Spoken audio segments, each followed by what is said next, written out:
Hello friends, welcome to Life Experience Education. आज हम history यानी कि इतिहास का क्लास नंबर 9 आपके साथ डिस्कस करने जा रहे हैं।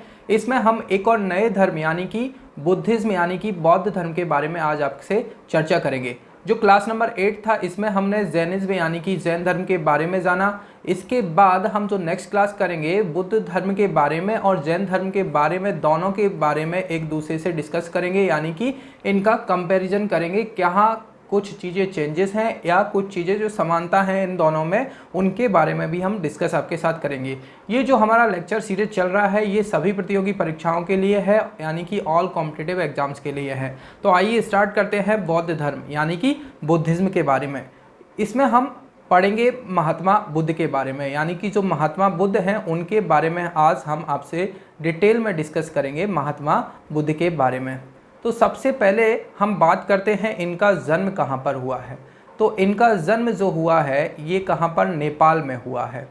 नेपाल में एक जगह है लुम्बिनी, लुम्बिनी नामक ग्राम में हुआ है। कहाँ पर, नेपाल में। तो ये इनका जन्म हुआ है गौतम बुद्ध का। साथ में बात करते हैं इनका बचपन का नाम क्या था। तो इनका बचपन का नाम था सिद्धार्थ। क्या नाम था इनके बचपन का नाम? सिद्धार्थ। जन्म हुआ है नेपाल में। कब हुआ है? 563 ईसा पूर्व यानी कि 563 वीसी में इनका जन्म हुआ है। कहाँ पर? लुम्बिनी नामक ग्राम में हुआ है। लुम्बिनी, लुम्बिनी जो कि कहाँ पर पड़ता है? नेपाल में पड़ता है लुम्बिनी। तो यहाँ पर इनका जन्म हुआ है। बचपन का नाम है सिद्धार्थ। किस सन में हुआ है? 563 वीसी यानी कि ईसा पूर्व में इनका जन्म हुआ है। आगे बात करें इनके पिता का नाम क्या है। पिता का नाम है शुद्धोधन। शुद्धोधन इनके पिता का नाम है। शुद्धोधन इनके पिता का नाम है। साथ में माता का नाम पूछा जाता है तो माता का नाम है महामाया। महामाया इनकी माता का नाम है। अब जो इनकी माता थी, इनके बर्थ के टाइम के कुछ दिन बाद ही इनकी डेथ हो गई थी, मृत्यु हो गई थी। तो इनका जो पालन पोषण किया था, इनकी जो फॉस्टर मदर थी, इन्होंने इनका पालन पोषण किया था। फॉस्टर मदर यानी कि देखें इनका नाम क्या था? प्रजापति गौतमी। प्रजापति गौतमी, गौतमी इनका नाम था। प्रजापति गौतमी जिन्होंने इनका पालन पोषण किया था। किसका? सिद्धार्थ का, यानी कि महात्मा बुद्ध का पालन पोषण किया था। ये जो महामाया थी इनकी बहन थी। ये कौन? गौतमी महामाया की बहन थी, यानी कि इनकी कौन हुई?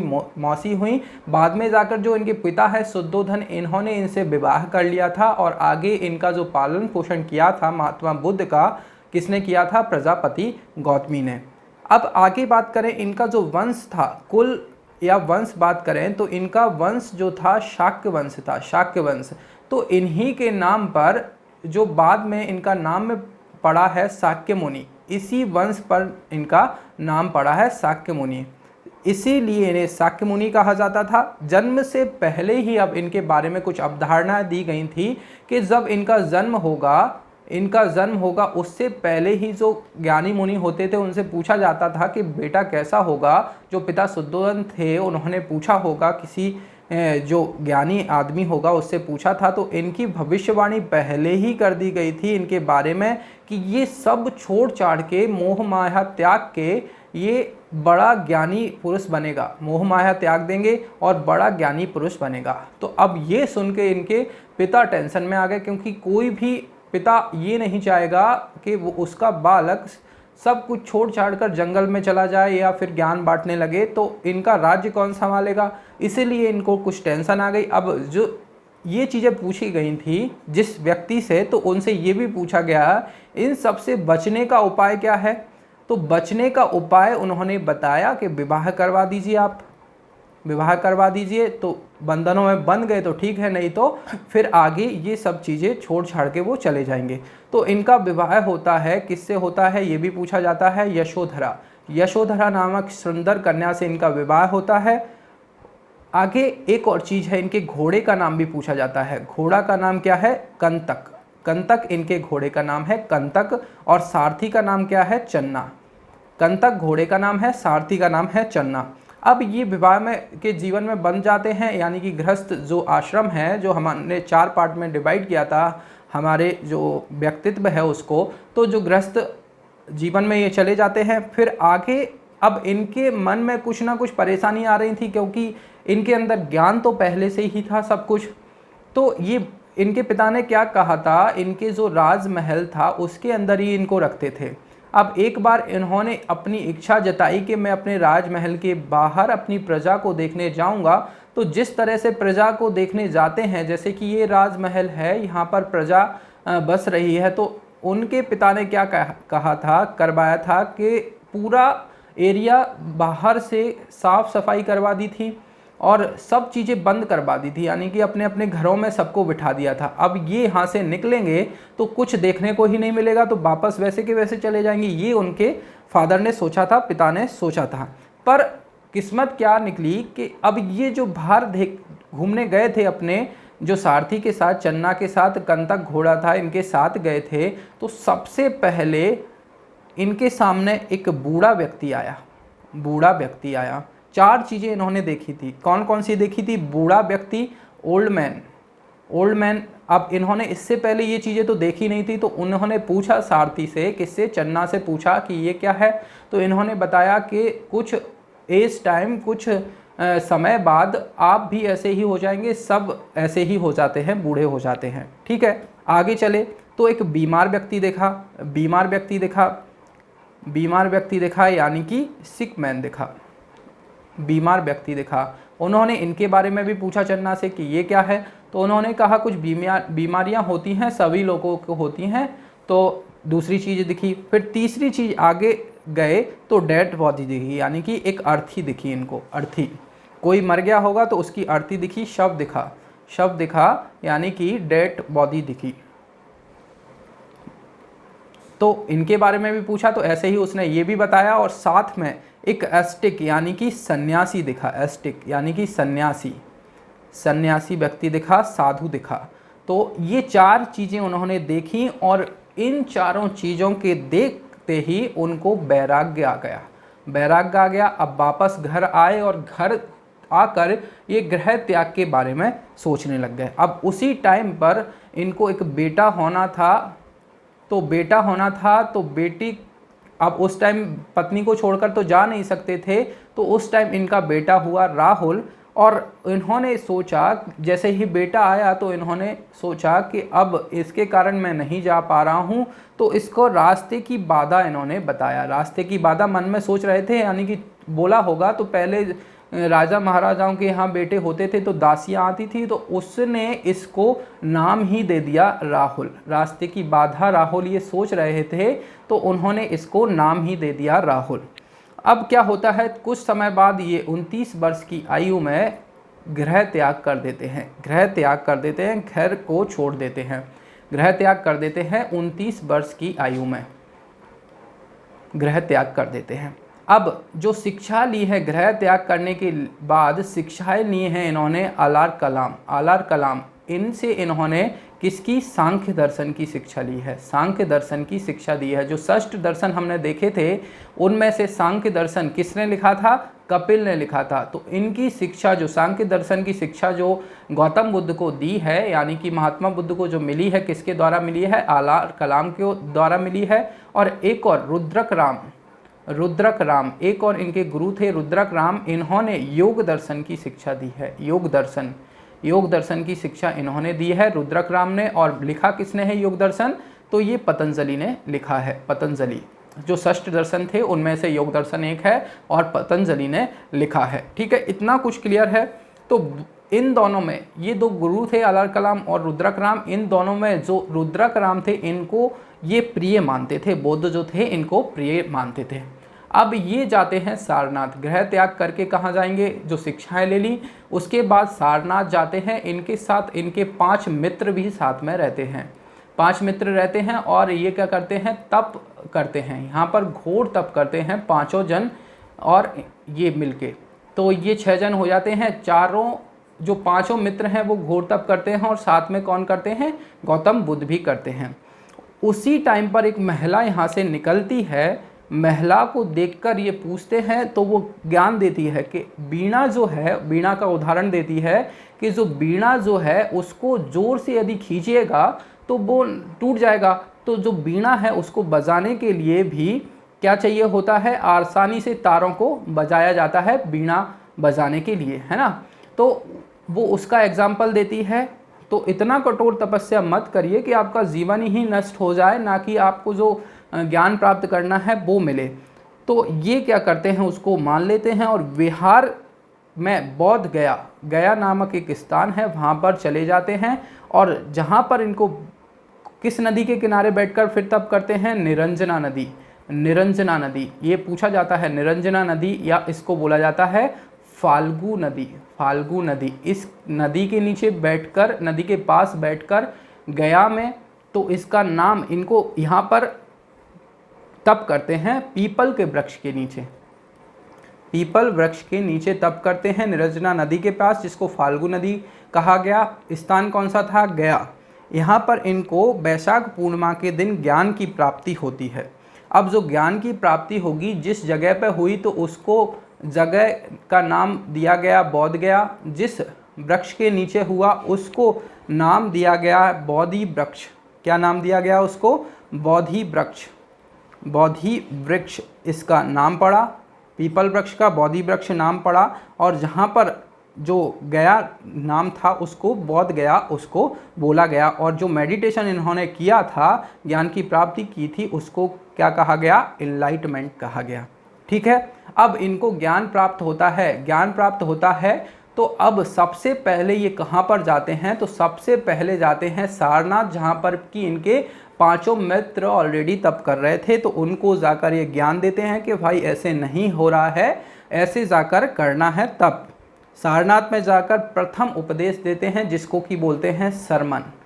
सरमन प्रथम उपदेश देते हैं, उपदेश को बोलते हैं सरमन। प्रथम उपदेश देते हैं, कौन सी भाषा में देते हैं, तो पाली भाषा में देते हैं। पाली भाषा में उपदेश देते हैं, 5 मित्रों को प्रथम उपदेश देते हैं। उपदेश है धर्म चक्र प्रवर्तन। क्या है उपदेश, धर्म चक्र प्रवर्तन। प्रवर्तन यानी कि turning the wheel of law. Turning the wheel of law, ये उपदेश है, प्रथम उपदेश है। क्या उपदेश है, धर्म चक्र प्रवर्तन, turning the wheel of law. ये उपदेश ये देते हैं। ठीक है, इतना ठीक है। अब आगे जाकर ये चले जाते हैं श्रावस्ती। ज़्यादातर इन्होंने जो जगह समय व्यतीत किया है इस स्थान पर, यूपी में है श्रावस्ती, यहाँ पर ज़्यादातर समय इन्होंने व्यतीत किया था। प्रिय शिष्य का नाम क्या है इनके, आनंद। प्रिय जो शिष्य थे उनका नाम है आनंद। एक और एग्जाम्पल है इनकी लाइफ से। एक आदमी था, इनको गाली देता रहता था। इन्होंने कहा, क्या कहा, उसको सम्मान के साथ एक जगह पर बुलाया और उन्होंने बोला कि अब तुम गाली दो भाई, गाली दो। उन्होंने गाली दिया, फिर थक गया, गाली देते देते इतना गाली दिलाया कि वो थक गया। तो बौद्ध बोले, अब एक एग्जाम्पल उन्होंने दिया कि जैसे कि कोई वस्तु है, वो मेरी वस्तु है, मैंने आपको दी तो आपने ली नहीं उसे, तो आप, वो वस्तु किसकी हो गई। तो उस व्यक्ति ने बोला कि जो वस्तु है वो आपकी रही, मैंने नहीं ली। तो इन्होंने उससे बोला कि जो गालियाँ तुम मुझे दे रहे हो वो गाली मैंने ली नहीं, तो वो गालियाँ किसको लगीं। तो वो व्यक्ति थोड़ा अचंभित होकर बोला कि वो गालियाँ भी मुझे लगीं। तो इस तरह से इनका जो विकास होते थे, लोग इनके साथ जुड़ते थे, इनकी जो ज्ञान था इनका, इस तरीके से लोगों को जोड़ लेते थे। अब क्वेश्चन बनता है कि पहली महिला बौद्ध धर्म में शामिल होने वाली कौन थी।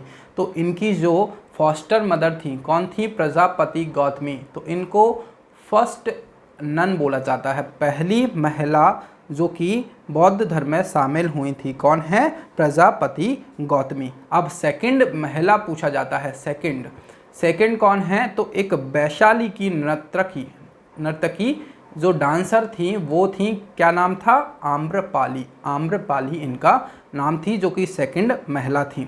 साथ ही में इन्होंने अब 4 नोबल ट्रुथ दिए, 4 आर्य सत्य दिए, 4 नोबल ट्रुथ दिए। कौन कौन से दिए, ये 4 नोबल ट्रुथ हैं। कौन कौन से हैं 4 नोबल ट्रुथ।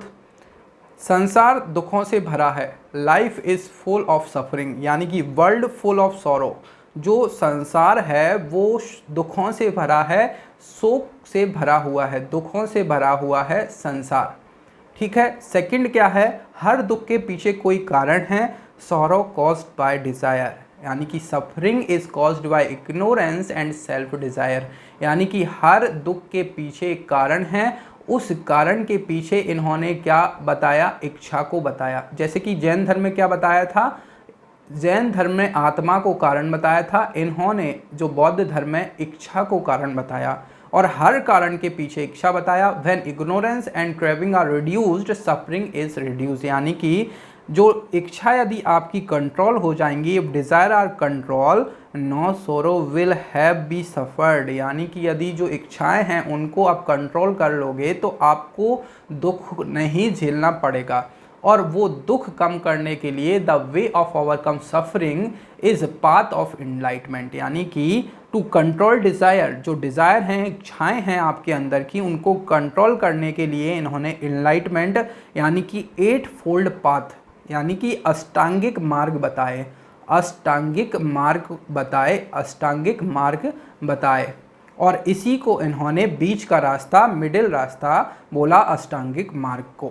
ठीक है, जो 4 नोबल ट्रुथ दिए थे उसके साथ जो अष्टांगिक मार्ग बताएं उसमें क्या क्या था, सम्यक दृष्टि, सम्यक दृष्टि, सम्यक दृष्टि, सम्यक संकल्प, आपका संकल्प प्योर होना चाहिए, सम्यक वाणी, वाक जिसको बोले वाणी या फिर वाक्य, सम्यक वाणी, सम्यक आजीव, सम्यक आजीव, सम्यक स्मृति, सम्यक स्मृति, सम्यक व्यायाम, व्यायाम, सम्यक समाधि, यानी कि समाधि, यानी कि ऐसा नहीं समाधि लेना है, आपको ध्यान करना है चीज़ों के लिए, सम्यक कर्मांत और कर्म करना है।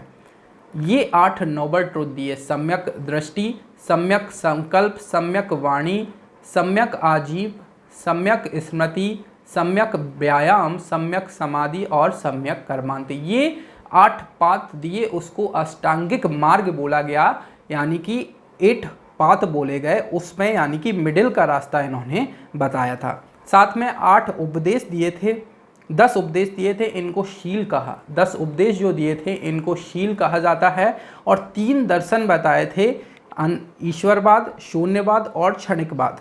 साथ में इनकी 3 बुक हैं, Holi book of Buddhism, 3 book हैं, जिनको कि 3 बुक हैं तो इसको त्रिपिटक बोला जाता है, त्रिपिटक, 3 बुक है इसलिए इसको त्रिपिटक बोला जाता है, त्रिपिटक। कौन कौन सी हैं ये बुक, सूत पिटक, सूत पिटक, विनय पिटक और अभिधम पिटक। कौन कौन सी हैं, सूत पिटक, विनय पिटक और अभिधम पिटक। सूत पिटक यानी कि इसको कहा जाता है इंसाइक्लोपीडिया, इसको क्या कहा जाता है, इंसाइक्लोपीडिया, इंसाइक्लोपीडिया कहते हैं बौद्ध धर्म का। इंसाइक्लोपीडिया यानी कि इसमें सब कुछ वर्णन है। साथ में विनय पिटक यानी कि कैसे बौद्ध धर्म में प्रवेश करना है, विनय यानी कि किसी से विनय करना, प्रवेश करने के लिए विनय करना, तो बौद्ध धर्म में कैसे प्रवेश करना है। और अभिधम पिटक, इसमें बौद्ध के, महात्मा बुद्ध के विचार के बारे में, विचारों के बारे में दर्शाया गया है। विचार जो होते हैं या दर्शन इनको बोले, विचार या दर्शन, यानी कि किसी की फिलॉसफी किस तरीके की है, तो महात्मा बुद्ध की फिलॉसफी इसमें अभिधम्म पिटक में वर्णित है। ठीक है, ये इतना कुछ क्लियर है, आगे चलते हैं। साथ में 3 दर्शन हमने बोला, 3 दर्शन इन्होंने बताए, 3 दर्शन फिलॉसफी दी, किस किस के लिए, फर्स्ट अनीश्वरवाद, अनईश्वरवाद, अनीश्वरवाद, सेकंड है शून्यवाद, शून्यवाद, और थर्ड है क्षणिकवाद। ये जो संसार है क्षणिक है, कोई भी चीज़ परमानेंट नहीं है। और इनके बारे में जो बौद्ध धर्म है इन्होंने त्रिरत्न दिया, जैसे कि जैन धर्म में भी त्रिरत्न थे, ऐसे ही बौद्ध धर्म में भी त्रिरत्न हैं। कौन कौन से, बुद्ध, संघ और धम्म, बुद्ध, संघ और धम्म, ये 3 रत्न हैं बौद्ध धर्म के। आपने सुना होगा बुद्धम शरणम गच्छामि, संगम शरणम गच्छामि, धम्मम शरणम गच्छामि, यानी कि ये 3 सत्य दिए हैं, त्रिरत्न जिनको बोला गया है। जैसे कि आपको यदि बौद्ध धर्म से इनलाइटमेंट मिलना है, ज्ञान की प्राप्ति मिलना है, तो जो बुद्ध है ये तो उसी टाइम पर जो लोग थे इनके एज जब थी यानी कि ये जब थे उस टाइम पर जो लोग थे इनसे जुड़ेंगे तो वो ज्ञान प्राप्त कर सकते हैं। तो ये हर टाइम तो रहेंगे नहीं, जैसे अभी हम हैं तो अभी हमें इनसे जुड़ना है, तो बुद्ध तो है नहीं, भगवान बुद्ध है नहीं, महात्मा बुद्ध है नहीं, तो अब हम लोगों के लिए दो रास्ते बचे हैं, जो त्रिरत्न है तो दो रत्न और बचे हैं, एक संघ और एक धम्म। संघ यानी ग्रुप्स होता है, ग्रुप्स यानी कि जो साधु हैं, मॉन्क्स हैं, इनको मॉन्क्स बोला जाता है, जो बौद्ध भिक्षु होते हैं उनको मॉन्क्स बोला जाता है। तो साधुओं का ग्रुप या बुद्ध मॉन्क्स का ग्रुप, उसमें आप जाइए, ठीक है। और एक तीसरा तरीका आपको बताया है, उपदेशों पर चलिए, उनके जो उपदेश हैं उन पर चलिए, उपदेशों पर चलिए, ये तीसरा तरीका है। तो बुद्धम शरणम गच्छामि, संघम शरणम गच्छामि, धम्मम शरणम गच्छामि। तो ये त्रिरत्न हैं भगवान बुद्ध ने जो दिए हैं, ठीक है। अब आगे चलते हैं और बुक, इनसे रिलेटेड कुछ और बुक हैं। कौन सी बुक हैं? जातक।